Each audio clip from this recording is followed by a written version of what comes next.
Mari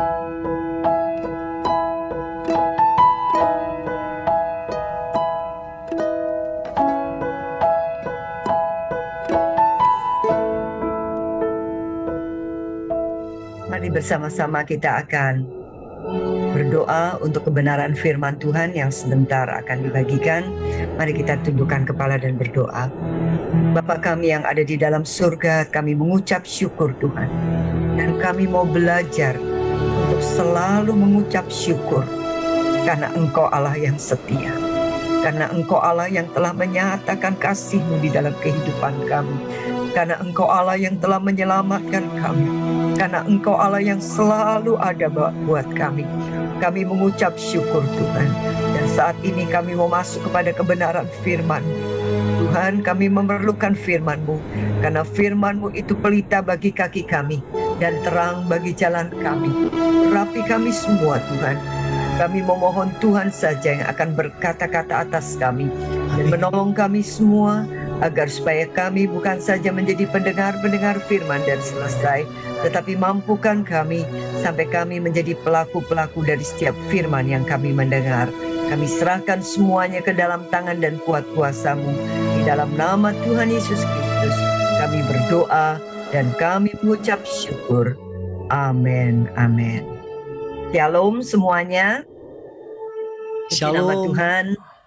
Ya, saya bersyukur kepada Tuhan. Sudah lama sekali saya tidak ada melayani di PD Victory, dan beberapa waktu yang lalu Tante Feni ada telepon saya dan mengatakan apakah saya bisa, dan puji Tuhan malam hari ini saya bisa mengisi di PD Victory ini.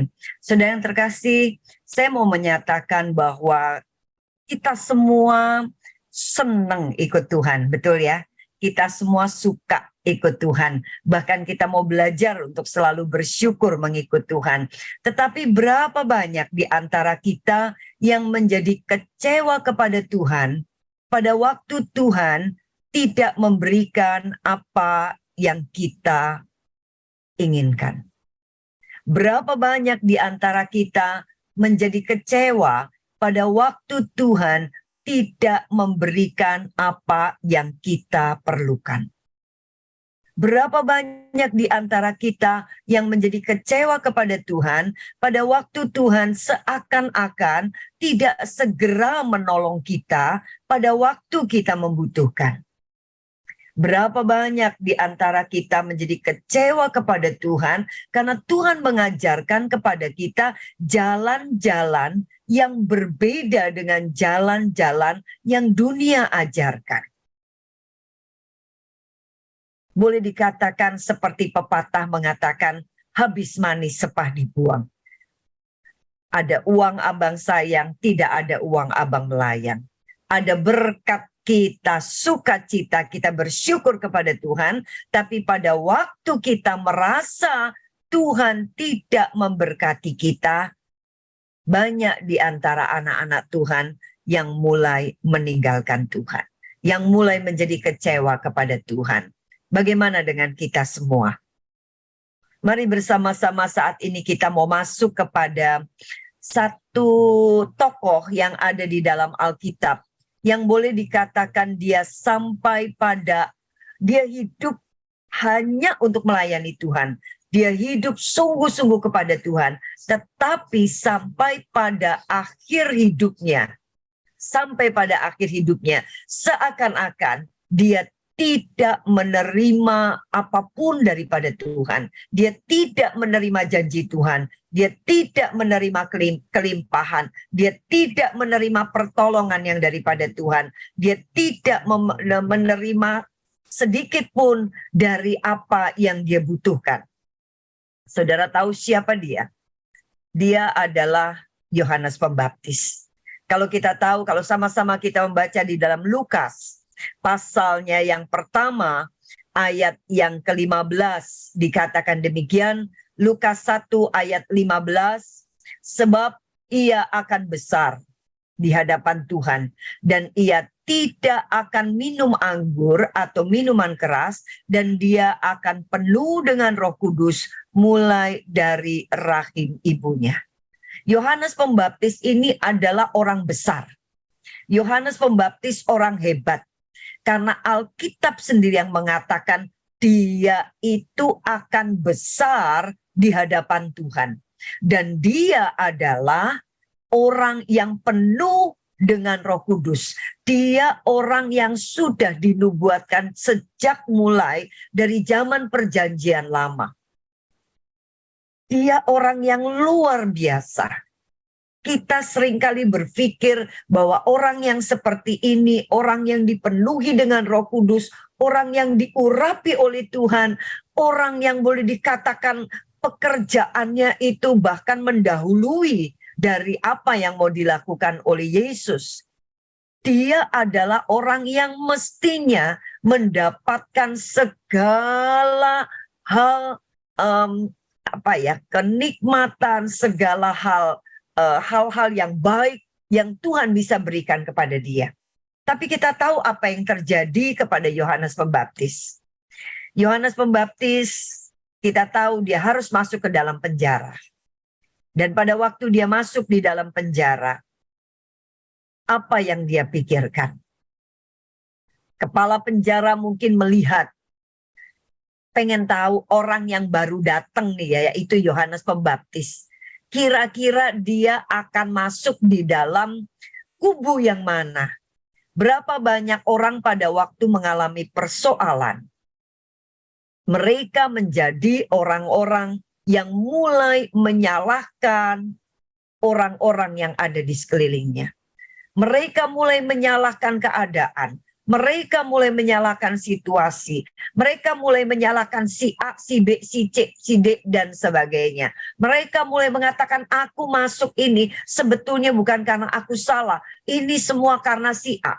Aku masuk penjara bukan karena aku mau korupsi, tapi karena aku mungkin dijebak sama si ini. Aku masuk penjara mungkin bukan karena aku yang mau membunuh, tapi masalahnya dia duluan yang mulai. Aku sebetulnya bukan orang yang jahat, tapi masalahnya dia duluan yang memulai persoalan dengan aku dan sebagainya. Jadi, berapa banyak orang pada waktu mengalami persoalan, dia kemudian mulai membabi buta dan mulai menyalahkan A, I, U, E, O, dan sebagainya. Tapi ada juga orang yang pada waktu mengalami persoalan, dia mulai menyalahkan Tuhan. Kenapa Tuhan lakukan ini? Kenapa Tuhan izinkan ini? Kenapa Tuhan tidak segera menolong? Kalau saja Tuhan tolong, pasti aku nggak begini. Kalau saja Tuhan lakukan mujizat, pasti aku nggak begini. Kalau saja Tuhan nyatakan kuat kuasanya, pasti aku nggak begini. Yohanes Pembaptis masuk di dalam penjara.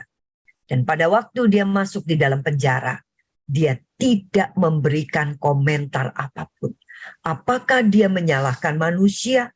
Apakah dia menyalahkan Herodes? Karena Herodes yang menjebloskan dia ke dalam penjara. Apakah dia menyalahkan Tuhan? Tidak. Sebelum dia berkomentar, Yohanes Pembaptis menyuruh anak buahnya untuk menjumpai Yesus. Mari bersama-sama kita melihat di dalam Matius pasalnya yang ke-11. Matius pasal yang ke-11 ayat yang kedua sampai dengan yang seterusnya. Ayat yang ke-6. Di dalam penjara, Yohanes mendengar tentang pekerjaan Kristus. Lalu menyuruh murid-muridnya bertanya kepadanya, engkaukah yang akan datang itu? Atau haruskah kami menantikan orang lain? Yesus menjawab mereka, pergilah dan katakanlah kepada Yohanes apa yang kamu dengar dan kamu lihat. Orang buta melihat, orang lumpuh berjalan, orang kusta menjadi tahir, orang tuli mendengar, orang mati dibangkitkan, dan kepada orang miskin diberitakan kabar baik.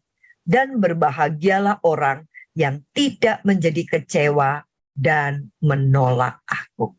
Pada waktu Yohanes menyuruh anak buahnya untuk menjumpai Yesus, tanya sama dia, apakah dia Mesias itu? Karena Yohanes Pembaptis ingin ada kepastian. Kalau memang dia itu Mesias, ya sudah, berarti mungkin tugasnya sudah selesai.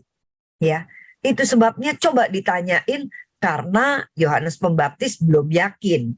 Itu sebabnya stafnya pergi kepada Yesus dan mengatakan, Pak, mau tanya, apakah Bapak ini Mesias? Apakah Bapak ini orang yang dinanti-nantikan itu? Atau bos saya, pimpinan saya harus tunggu lagi yang lain? Begitu. Dan kemudian Yesus jawab, kasih tahu ya sama pimpinan kamu, orang buta lihat, orang sakit disembuhkan, orang tuli mendengar, orang mati dibangkitkan, orang miskin diberitakan kabar baik, dan sebagainya, ya, dan sebagainya. Jadi pada waktu bicara seperti begini, ya, mestinya si Yohanes Pembaptis tahu siapa itu Yesus, karena saya percaya Yohanes pasti membaca Taurat. Yohanes pasti membaca Perjanjian Lama. Di dalam Perjanjian Lama, di dalam Yesaya pasal 35, di situ dikatakan bahwa pada waktu anak manusia itu datang atau Mesias itu datang, tandanya adalah begini. Tandanya adalah orang buta melihat, orang lumpuh berjalan, orang kusta menjadi tahir, orang tuli mendengar, orang mati dibangkitkan, dan selanjutnya. Tapi yang luar biasa, ternyata Yesus nggak berhenti sampai di sini. Ternyata dia kemudian kasih ayat yang ke-6. Berbahagialah orang yang tidak menjadi kecewa dan menolak aku. Pulang dah pegawai-pegawainya ini, stafnya si Yohanes, lapor kepada Yohanes, Pak, ini laporannya begini, dan yang terakhir dia ngomong, berbahagialah orang yang tidak menjadi kecewa dan menolak aku. Pada waktu Yohanes Pembaptis dengar ini, wah, pasti hatinya sukacita. Yes, berarti dia itu Mesias. Karena Yohanes Pembaptis pasti tahu apa yang dituliskan oleh Yesaya.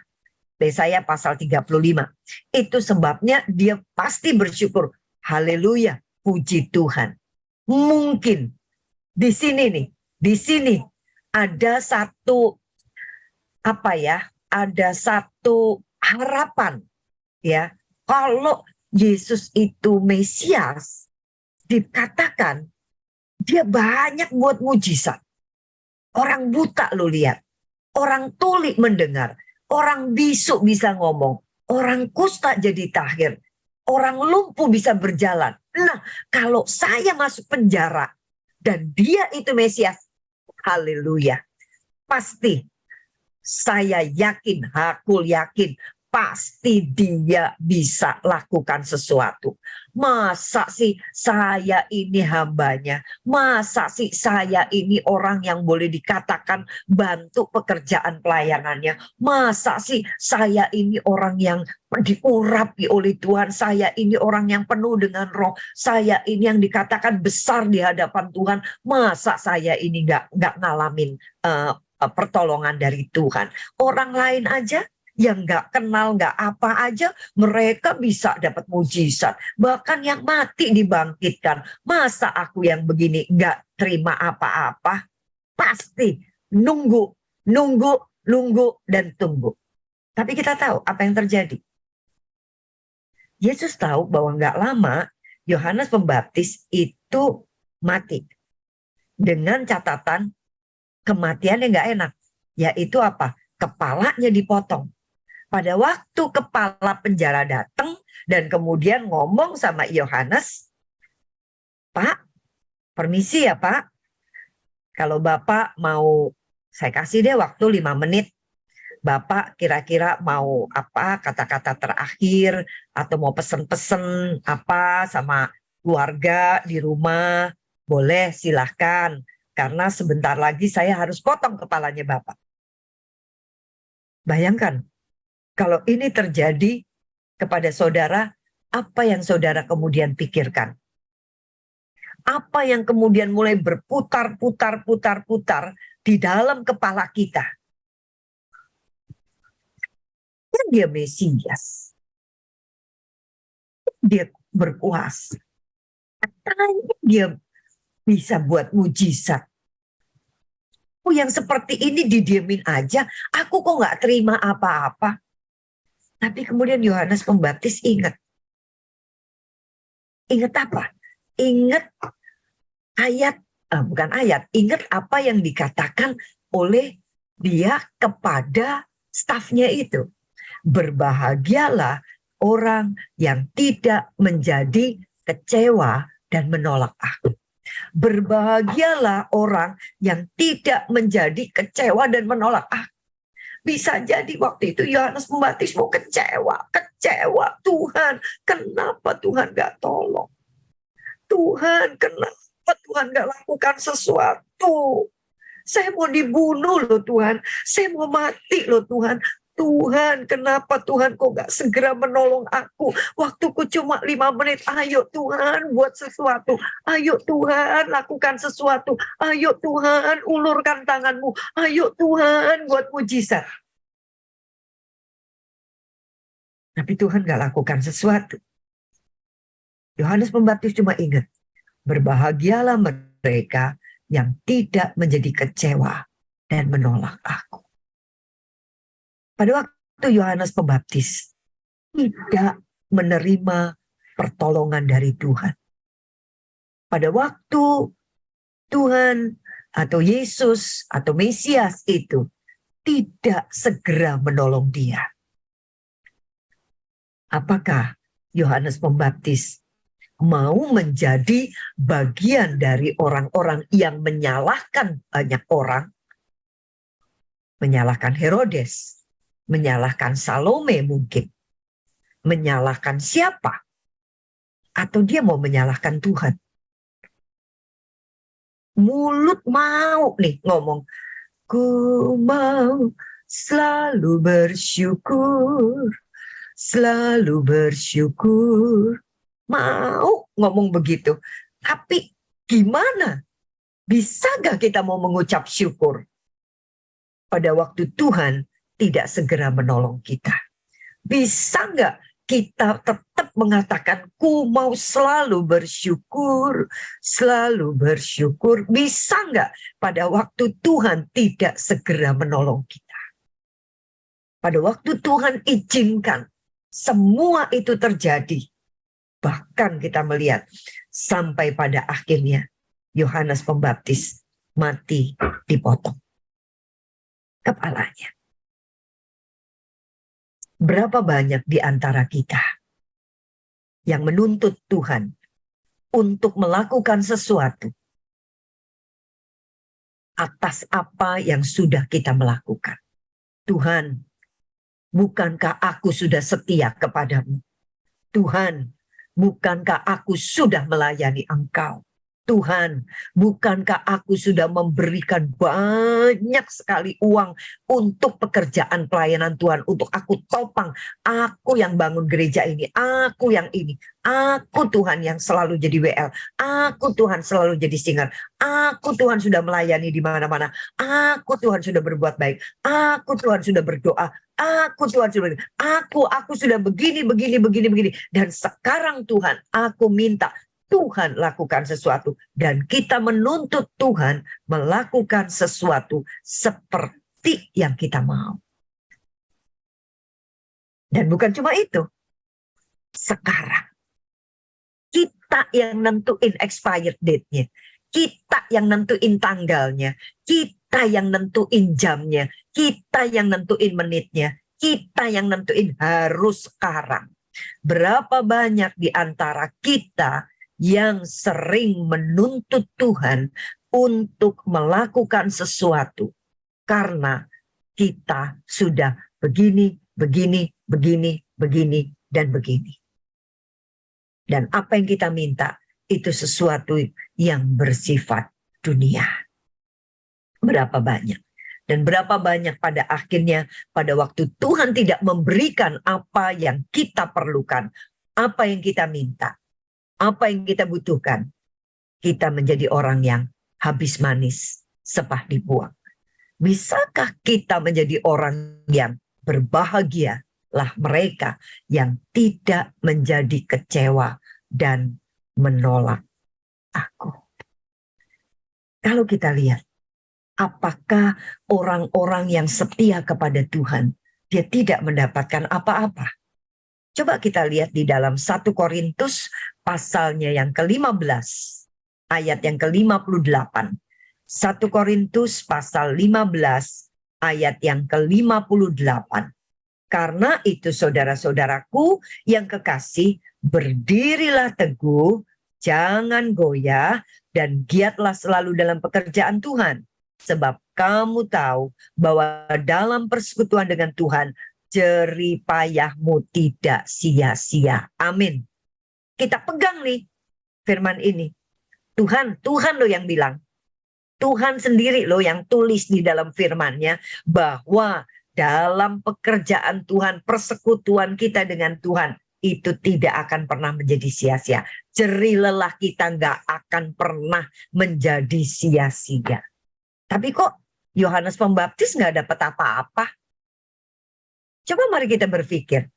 Yohanes Pembaptis katanya Tuhan bilang jerih payah kita tidak sia-sia di dalam persekutuan kita dengan Tuhan. Bukankah Yohanes Pembaptis adalah orang yang sungguh-sungguh melakukan persis seperti apa yang Tuhan sudah tuliskan. Tapi nggak dapat apa-apa. Kelihatannya nggak dapat apa-apa. Sampai dia mati ternyata Tuhan nggak tolong dia. Tapi mari kita lihat di dalam lanjutannya Matius pasal 11. Tadi kan sampai ayat 6. Sekarang coba kita mulai dari ayat yang ke-7. Matius 11, ayat yang ke-7 sampai dengan yang ke-11. Setelah murid-murid Yohanes pergi, mulailah Yesus berbicara kepada orang banyak itu tentang Yohanes. Untuk apakah kamu pergi ke padang gurun, melihat bulu yang digoyangkan angin kian kemari?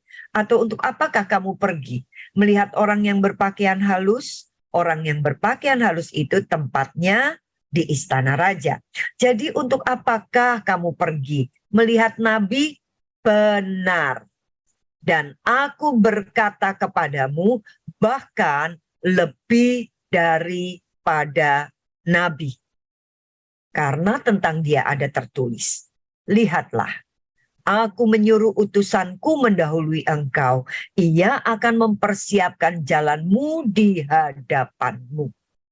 Aku berkata kepadamu, sesungguhnya di antara mereka yang dilahirkan oleh perempuan, tidak pernah tampil seorang yang lebih besar daripada Yohanes Pembaptis. Namun yang terkecil dalam kerajaan surga lebih besar daripadanya. Kita lihat di sini.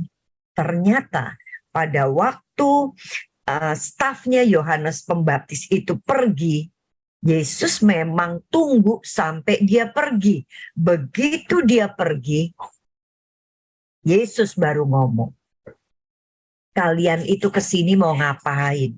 Kalian itu kesini mau cari nabi. Aku mau bilang, Yohanes Pembaptis itu lebih loh daripada nabi. Coba kalau kita lihat di sini. Ternyata di belakang Yohanes Pembaptis, tanpa sepengetahuan Yohanes Pembaptis, dan Yesus sengaja nggak mau murid-murid daripada Yohanes Pembaptis atau stafnya Yohanes Pembaptis ini jangan sampai dengar. Jangan, emang tuh Yesus sengaja buat supaya stafnya si Yohanes Pembaptis enggak dengar. Pergi dulu. Begitu pergi, Yesus baru ngomong.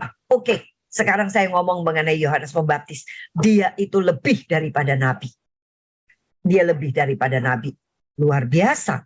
Ini adalah satu penghargaan, satu reward yang hadiah yang Yesus berikan kepada Yohanes Pembaptis. Dan juga Yesus mengatakan nggak akan ada yang lebih besar. Tapi kalau mau ada yang lebih besar, maka dia harus yang menjadi yang lebih kecil. Kalau dia lebih kecil dari Yohanes Pembaptis, oke, kamu lebih besar di dalam kerajaan surga. Nah, sengaja Yesus nggak mau pegawainya Yohanes Pembaptis ini dengar. Karena apa? Karena kalau sampai didengar oleh pegawainya, kemudian dilaporkan kepada Yohanes Pembaptis, ngomong, Pak, saya mau lapor nih Pak. Wah, ternyata Mesias itu loh Pak, dia itu muji-muji Bapak. Wah, Bapak dibilang katanya Bapak tuh hebat. Bapak dibilang lebih daripada nabi. Bapak katanya semua orang tuh yang dilahirkan oleh manusia tuh ya perempuan, nggak ada loh yang lebih besar dari Bapak. Kecuali kalau dia lebih kecil dari Bapak, maka dia akan bisa lebih besar dari Bapak di dalam kerajaan surga. Wah, Bapak tuh hebat. Bayangin, orang kalau diginiin, berapa banyak orang suka makan puji. Ya, kalau orang Manado bilang, or itu makan puji. Ya, berapa banyak orang bisa hidup dengan makan puji. Kalau Yohanes Pembaptis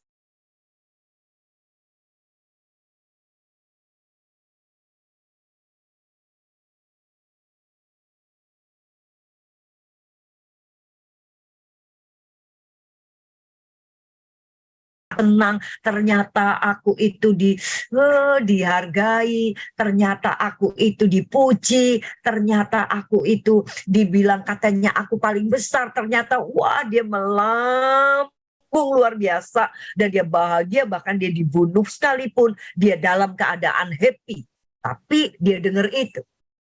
Justru Yesus sengaja nggak mau dia dengar. Yesus mau tahu apakah dia tetap bisa setia kepada Tuhan. Apakah dia tidak menjadi kecewa pada waktu dia tidak mendapatkan apa yang dia perlukan. Apakah kita tetap masih menjadi orang-orang yang bisa berbahagia sekalipun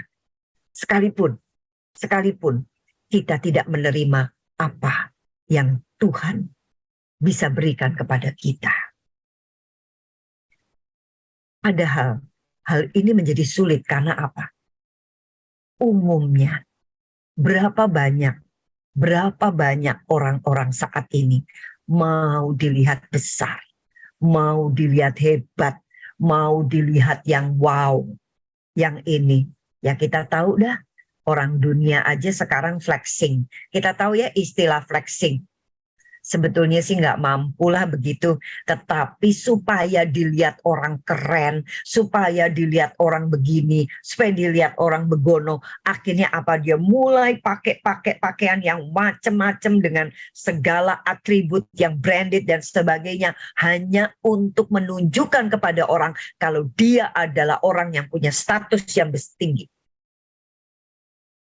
Padahal Tuhan katakan, kalau you mau yang lebih besar di dalam kerajaan surga, kamu harus yang lebih kecil. Berapa banyak orang maunya dilayani dan gak mau melayani. Berapa banyak orang selalu mau duduk di tempat yang pertama dan gak mau di tempat yang kedua, apalagi di tempat yang belakang. Sekali lagi firman Tuhan mengatakan, berbahagialah mereka yang tidak menjadi kecewa dan menolak Tuhan. Saya mau mengatakan bukan berarti Tuhan tidak memberikan. Tuhan gak punya utang sama Yohanes Pembaptis. Dia sudah penuhi janjinya bahwa jerih lelahnya tidak sia-sia. Tapi yang jadi persoalan adalah Yesus gak mau Yohanes Pembaptis tahu. Karena apa? Bukankah Yohanes Pembaptis sendiri yang mengatakan, lihat, coba kalau kita lihat Matius pasal yang ketiga, ayat yang ke-12. Matius pasal yang ketiga, ayat yang ke-12 mengatakan, alat penampi sudah di tangannya. Ia akan membersihkan tempat pengirikannya dan mengumpulkan gandumnya ke dalam lumbung. Tetapi debu jerami itu akan dibakarnya dalam api yang tidak terpadamkan. Alat penampi sekarang sudah ada. Maka Tuhan sekarang sedang mencari orang-orang yang tetap tidak menjadi kecewa dan menolak Tuhan. Sekalipun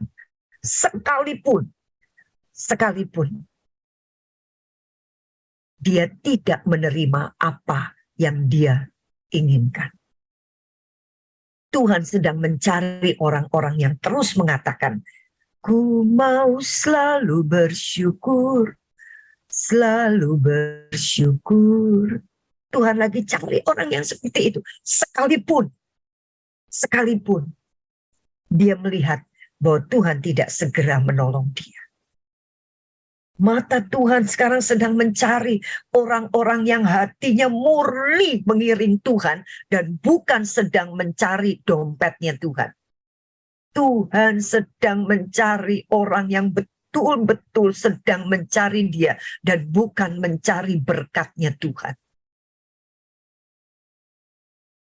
Apakah kita menjadi kecewa dan menolak dia? Pada waktu saat ini, kita tidak melihat pertolongannya. Apakah kita menjadi kecewa dan menolak dia? Pada waktu saat ini, Tuhan tidak menolong kita. Apakah kita kecewa dan menolak dia? Pada waktu Tuhan meminta kita menjalani jalan-jalan yang berbeda dengan apa yang dunia ajarkan. Ini sudah akhir zaman. Tahun depan dikatakan ada banyak persoalan. Ada banyak persoalan. Bukan berarti Tuhan gak bisa tolong. Gampang. Segampang-gampangnya Tuhan mau tolong. Karena dia Allah. Karena dia berkuasa. Tapi Tuhan sekarang sedang mencari orang-orang yang betul-betul mengiring Tuhan. Dan tidak menjadi kecewa dan menolak dia. Apakah kita mau tetap setia melayani dia? Sampai kita mendapatkan mahkota kehidupan kita. Mari kita bersama-sama tundukkan kepala. Dan kita akan berdoa. Bapa kami yang ada di dalam surga. Kami datang kepadamu Tuhan. Ampuni kami Tuhan. Kalau kami seringkali memaksa Engkau untuk mengikuti apa maunya kami. Ampuni kami Tuhan, kalau kami sering kali memaksa Engkau untuk melakukan sesuatu sekarang seperti keinginan kami. Ampuni kami Tuhan, kalau kami pernah menjadi kecewa dan menolak Engkau. Ampuni kami Tuhan, kalau kami menjadi orang-orang yang tidak selalu dapat mengucap syukur kepada Engkau. Tetapi Tuhan kami tahu Engkau adalah Allah yang tidak pernah berdusta. Dari lelah kami, pengiringan kami kepada Engkau tidak akan pernah menjadi sia-sia. Sekalipun saat ini kami mungkin tidak melihat, tapi Allah tidak pernah gagal di dalam setiap janjinya. Seperti apa yang Engkau lakukan kepada Yohanes Pembaptis. Engkau tidak berhutang sedikit pun, karena ternyata Engkau memberikan hadiah yang luar biasa kepada Yohanes Pembaptis. Sekalipun Yohanes Pembaptis pada saat itu tidak tahu. Ajar kami Tuhan, untuk kami tidak memandang perkara-perkara yang di dunia ini Tuhan. Tetapi biar hati kami terarah kepada mahkota kehidupan. Biar hati kami terarah kepada setia saja